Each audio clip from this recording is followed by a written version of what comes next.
الحمدللہ رمضان المبارک کا مہینہ اللہ نے ہمیں عطا فرمایا، اس میں ہم نے روزے رکھے۔ اب جیسے ہی چاند نظر آئے گا، جیسے تراویح ختم ایسے روزے ختم۔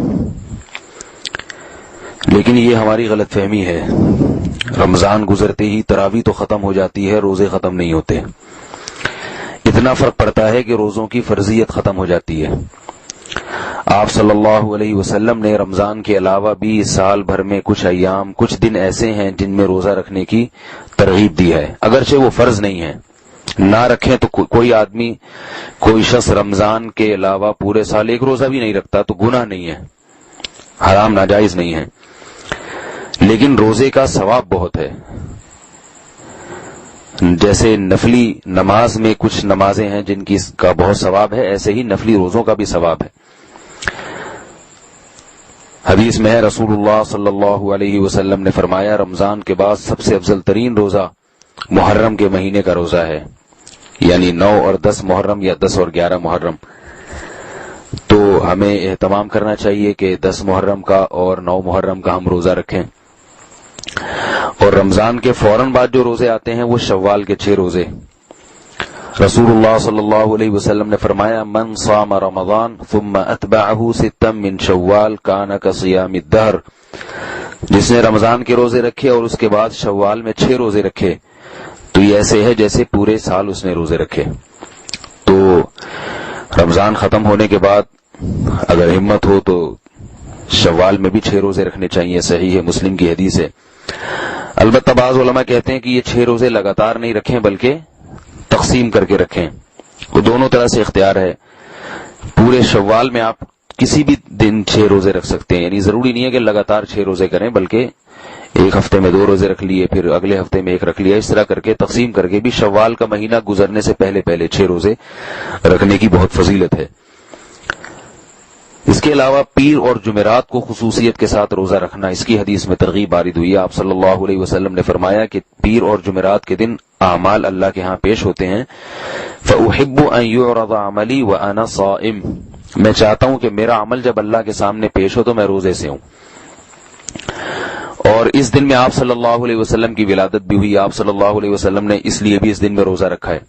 اس میں بہت ساری حکمتیں تھیں، جیسے آپ ربیع الاول پہ جو میرا بیان ہے اس میں نے یہ وضاحت کی ہے کہ آپ صلی اللہ علیہ وسلم نے اپنی ولادت کے دن روزہ رکھ کر یہ بتا دیا کہ میری ولادت کے دن کو عید کا دن نہیں قرار دیا جا سکتا، کیونکہ روزہ اور عید جمع نہیں ہوتے، تو یہ حکمت بھی ممکن ہے اس میں ہو۔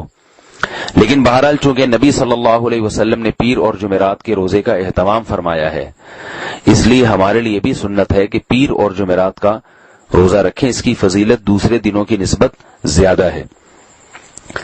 اس کے علاوہ مہینے میں 3 روزے ایام 20 کے، یعنی جب چاند خوب روشن ہوتا ہے، 13، 14 اور 15ویں تاریخ کا چاند، 13ویں کا چاند جب ہو اور اگلے دن 13ویں تاریخ ہو تو 13ویں تاریخ، 14ویں تاریخ اور 15ویں تاریخ، کسی بھی اسلامی مہینے کی 13، 14 اور 15 تاریخ کو 3 روزے جس نے رکھے، حدیث میں آتا ہے رسول اللہ صلی اللہ علیہ وسلم نے فرمایا، صوم 3 ایام من کل شہر صوم الدہر کلہ، متفق علیہ، کہ جس شخص نے ہر مہینے 3 روزے رکھے اسے پورے سال کے روزوں کا ثواب ملے گا۔